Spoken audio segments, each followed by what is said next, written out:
तकरीबन 1500 साल पहले नबी के अब्बा जान के वलीमे में तकरीबन 100 बकरियां ज़बह की गई और ऊँटों की तादाद अलग है, ये उन्वान भी अलग है। अलबत्ता सुन लो, जुमेरात का दिन है, रजब का महीना है और हुजूर के अब्बा जान का निकाह हुजूर की अम्मी जान के साथ होता है और शबे जुमा में, यानी आज भी शबे जुमा है।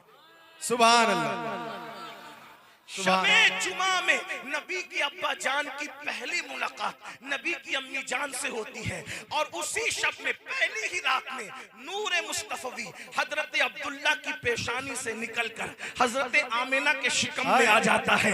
अल्लाह अकबर। इमाम अहमद इब्न हंबल ने लिखा, शेख अब्दुल हक मुहद्दिस दहलवी ने लिखा, अल्लामा जामी ने लिखा, सरकार गौसे आजम ने लिखा, शाह वलीउल्लाह ने लिखा, इसी तरीके से मेरे इमाम सैयदी आला हजरत ने लिखा क्या कि शबे जुमा में नूरे मुहम्मदी हजरत अब्दुल्ला की पेशानी से निकलकर शिकमे आमिना में आया। इस वजह से शबे जुमा शबे कद्र से अफजल हो गई। शबे जुमा शबे कद्र से अफजल हो गई। और मेरे इमाम ने तो मजीद बड़ी बात फरमाई। फरमाते क्या फरमाते? फरमाते हैं शबे जुमा में जो नेमत नूरे मुस्तफा की नसीब हुई अब कयामत तक किसको नसीब हो सकती है? बल्कि यूं कह लीजिए कि शबे कदर में जिब्रील आ रहे हैं और शबे जुमा में नूरे के अंदर आ रहा है। अब जरा जल्दी जल्दी सुन ले, असल उन्वान की तरफ आते हैं। अब सैयदा तैयबा ताहिरा सरकार आमिना फरमाती है मैं माँ बनने वाली थी, मुझे कुछ भी खबर नहीं थी, उम्र भी इतनी कम थी, 15-16 साल की उम्र थी। कहती कि मैं माँ बनने वाली हूँ, कुछ खबर नहीं थी। क्यों? हया के पर्दे में, सुन लो, हया के पर्दे में क्यों? क्योंकि जब औरतें माँ बनने वाली होती है मतलियां आती है, उल्टियां करती है, बोझ महसूस होता है, तकलीफें होती है। सरकार आमिना कहती है मगर जब मेरे शिकम में मेरा बच्चा आया न कोई मतली है, न कोई उल्टी है, न कोई बोझ है। ऐ सरकार आमिना क्यों बोझ होगा? जो सबके लिए रहमतुल लिल आलमीन बनकर आया वो माँ बाप को तकलीफ कैसे दे सकता है? सरकार आमिना कहती है मुझे पता कैसे चला कि मैं माँ बनने वाली हूँ। जुमा की सुबह उठी और जब मैं चलती हूँ तो मक्के की सख्त कंकरियां मेरे पैरों के नीचे मोम की तरह नरम हो जाती है। मक्के की बकरियां मेरे पीछे पीछे चलती है, यहाँ तक के दरख्तों से आवाज आती है अस्सलातु वस्सलामु अलैका या रसूल अल्लाह, अस्सलातु वस्सलामु अलैका या रसूल अल्लाह, अस्सलातु वस्सलामु अलैका या रसूल अल्लाह। कहती है सरकार आमिना मुझे डर लगने लगा, मुझ पर किसी ने जादू तो नहीं किया। ऐसे में मैं शाम दिन भर परेशान रही, शाम को अपने बिस्तर पे लेट गई, सितारे मेरे सर के करीब आते थे, आवाज आती थी अस्सलातु वस्सलामु अलैका या रसूल अल्लाह, अस्सलातु वस्सलामु अलैका या रसूल अल्लाह। जमाने में आए बहुत आने वाले, कोई तुझसे आया ना हो आने वाले, सिराजम मुनीरा लक़ब पाने वाले, चमक तुझसे पाते हैं सब आने वाले। मेरा दिल भी चमका दे, चमका दे। सुभान अल्लाह। नारे तकबीर, नारे रिसालत, अज़मते मुस्तफा। सबकी जयंतियां मनाई जा रही है, कोई जयंती बयान तो करके बताए। सबकी पैदाइश कोई बयान करे जैसे हम बयान कर रहे हैं। सुभान अल्लाह। इसीलिए यार लोगों ने नबी की अम्मी को भी काफिर का और नबी के अब्बा को भी काफिर का, ताकि नबी की शान बयान न हो सके। मैंने कहा कम से कम इतनी तो शर्म कर मुल्ला, नबी ने तुझे कलमा पढ़ाकर मुसलमान होने का टाइटल दिया, तूने यही सिला दिया कि तू नबी के अब्बा को भी काफिर कह गया, तू नबी की अम्मी को भी काफिर कह गया। बल्कि हमसे सुन, हम तो ये कहते हैं अगर माँ खैर हो और बाप साले हो तो बेटा वली पैदा होता है, और माँ खैर नहीं बल्कि उम्मुल खैर हो और बाप अबू साले हो तो फिर बेटा वलियों का सरदार पैदा होता है। जब सरदाराने वली पैदा करना हो तो इतने अच्छे माँ बाप तलाश किए जाते हैं और इतने अच्छे माँ बाप मुंतखब किए जाते हैं, वली पैदा करना, वली का सरदार। तो जब नबियों का सरदार पैदा करना होगा तो फिर इंतखाब। सुभान अल्लाह। वलियों के सरदार का बाबा अगर सेब इजाजत के बगैर खा ले तो परसों उसका मेहनत आना चुकाता है। जब वलियों के सरदार का बाबा ऐसा होगा तो नबियों के सरदार के बाबा की शान का है। ये तो बात है ना। लेकिन मैं एक बात कर सकता, मैं पहले बात पढ़ लूं, आगे पढ़ लूं, बात तवज्जो करें। हजरत सरकार या आमिना फरमाती, क्या आमिना सरकार मेरे शिकम में वो आग, सितारे मेरे सर पे आते, अस्सलातु वस्सलाम अलैका या रसूल। मैं बिस्तर पे गिर गई, मुझ पे जादू तो नहीं हुआ? आंखें बंद कर ली डर के मारे, सोते जागते की कैफियत में थी। मैंने देखा अब्दुल मुत्तलिब के चेहरे से मिलता जुलता एक बुजुर्ग आया और वो बहुत खूबसूरत था। उसने कहा, आमिना बेटी घबरा मत, तुझ पे जादू नहीं हुआ, बल्कि तेरे शिकम में नबियों का सुल्तान आया। सुभान अल्लाह। ये इनकलाब इसलिए कि नबियों का सुल्तान आया है, नबियों का सुल्तान आया है। तो और कहने लगा, अगर बेटी ये न होता जो तेरा बेटा आने वाला है, तो अल्लाह ना आदम को पैदा करता, ना खलील इब्राहिम को पैदा करता।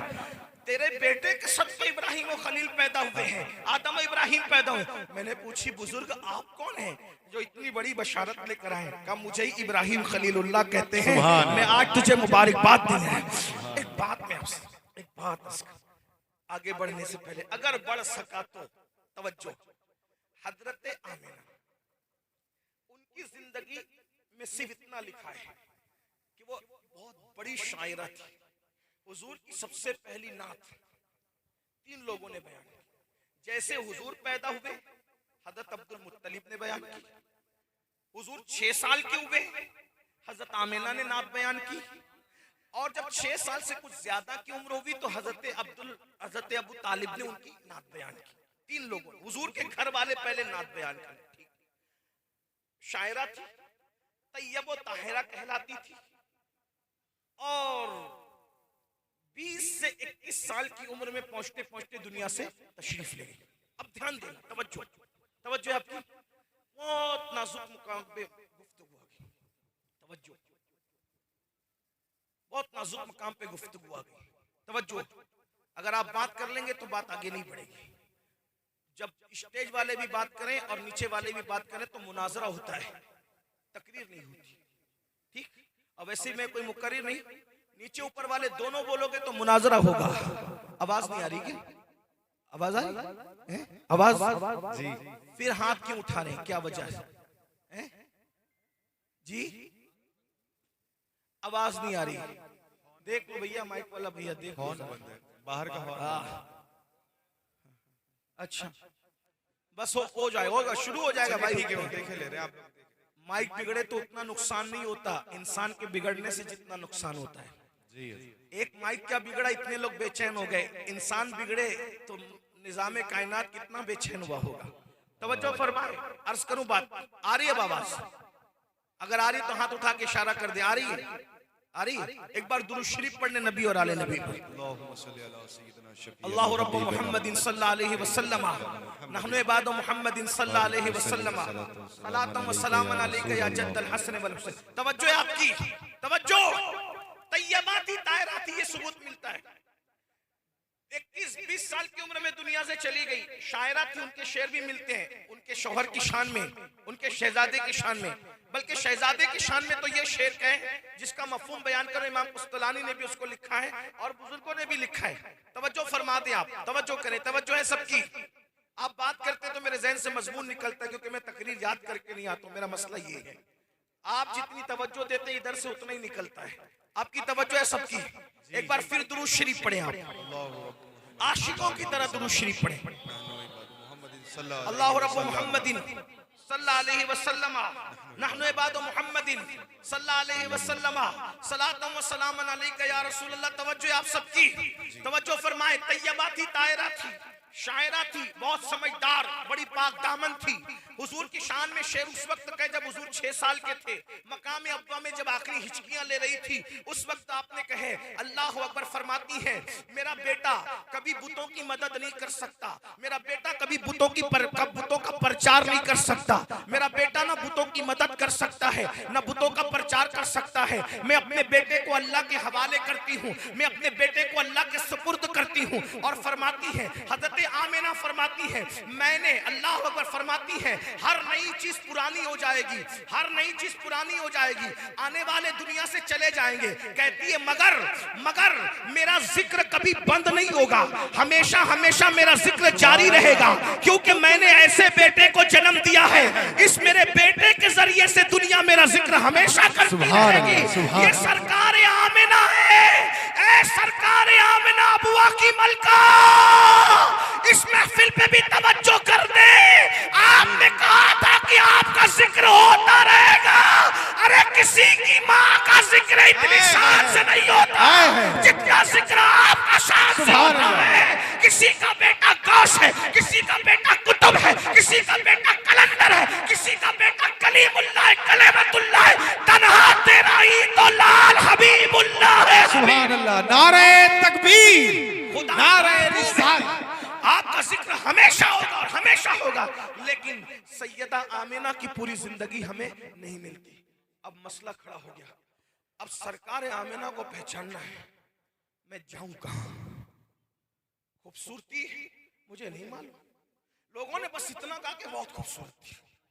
अब बहुत नाजुक मकाम पे गुफ्तगू आ गई, इम्तिहान में नहीं रखूंगा, लेकिन आशिकों की तरह सुनोगे तो बात बढ़ेगी, वरना बात पूरी होगी। मिलाद बयान हो रहा है, खूबसूरती मुझे नहीं मालूम, परफेक्ट मैं बयान नहीं कर सकता, इम्तिहान ऐसा आ गया।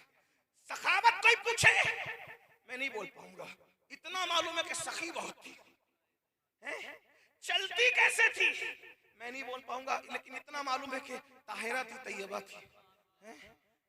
फिर मैंने सोचा या रसूलल्लाह, आपके दरवाजे से तो कोई खाली नहीं जाता, आपने अपनी अम्मी का किरदार वाज़े तौर पे आपने भी बयान नहीं किया, फिर हम आपकी अम्मी का जिक्र कैसे करें जबकि आपकी अम्मी कह रही है, क्या कह रही है? आपकी अम्मी कह रही कि मेरा जिक्र हमेशा होगा।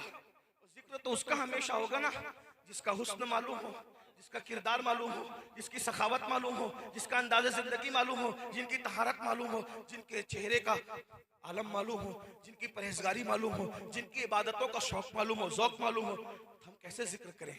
ये नबी है, नबी और सिर्फ मेरा नबी है। हुजूर ने फरमाया, तवज्जो, हुजूर ने फरमाया, मेरी बेटी जिसका नाम फातिमा है वो उम्मे अबीहा है। तवज्जो, मेरी बेटी जिसका नाम फातिमा है, उनके अलग अलग अलकाब हैं, वो तैयबा हैं, ताहिरा हैं, आबिदा हैं, जाहिदा हैं, राकिया हैं, साजिदा हैं, नकिया हैं, तकिया हैं, ज़किया हैं, उम्मे अबीहा भी है। तो उम्मे अबीहा का मतलब क्या होता है? अहले मिंबर के इल्म में इजाफा नहीं कर सकता, लेकिन अगर कुछ समझ में आए तो दुआ कर दे, दुआ देना। बात किस मोड़ पर जा रही है? सरकार ने सिर्फ अपने चौथे नंबर की बेटी के लिए हजरत ज़ैनब बिनते मोहम्मद के लिए नहीं कहा उम्मे अबीहा, उम्मे कुलसूम के लिए नहीं कहा उम्मे अबीहा, रुक़ैया के लिए नहीं कहा उम्मे अबीहा, ये भी हुजूर ही की शहजादियां हैं। एक ही के लिए कहा, क्या? मेरी फातिमा उम्मे अबीहा है। और उम्मे अबीहा अरबी में मतलब क्या होता है? मुफ्ती साहब और उलमा से पूछे। उम्मे अबीहा का मतलब होता है माँ जैसी। सुभान अल्लाह अल्लाह, का मतलब होता है, तवज्जो तवज्जो, उम्मे अबीहा का मतलब होता है माँ जैसी, माँ जैसी, माँ जैसी। अगर कबूल हो रहा है तो फिर बकी से और अबुआ से अब तवज्जो अल्लाह करे हो रही है। तवज्जो फरमाए, खीरी और गिरद नवाज से आने वालों, लोग कह रहे नबी की अम्मा का किरदार नहीं पता हमें। रसूलुल्लाह एक जुमले में किरदार बयान कर रहे हैं, फातिमा उम्मे अबीहा है, फातिमा मेरी माँ जैसी है, मेरी माँ जैसी है। मतलब क्या? लोगों, तुमने आमिना को नहीं देखा, लेकिन फातिमा माँ जैसी है। अब आमिना का हुस्न देखना है तो हुस्न फातिमा देख लो, आमिना की सखावत देखना है, सखावत फातिमा देख लो, आमिना का चलना देखना है, फातिमा का चलना देख लो, आमिना का बोलना देखना है, फातिमा का बोलना देख लो। लेकिन फातिमा भी तो पर्दे में रहती है या रसूल अल्लाह, हमें कैसे पता चले कि क्या है? तो अल्लाह अकबर, हम सबकी अम्मी जान उम्मुल मोमिनीन सैयदा तैयबा ताहिरा आयशा सिद्दीका फरमाती है, नबी जैसा मैंने किसी को नहीं देखा।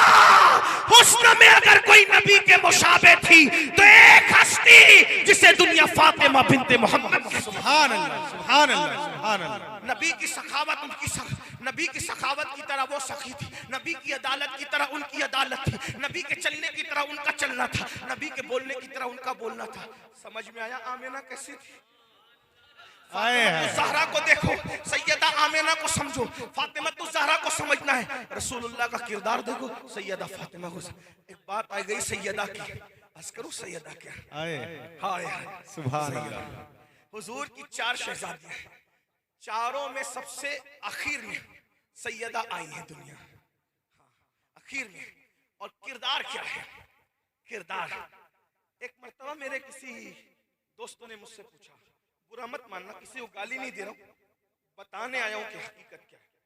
और वक्त भी अब हो रहा है, करीब करीब खत्म होने को है।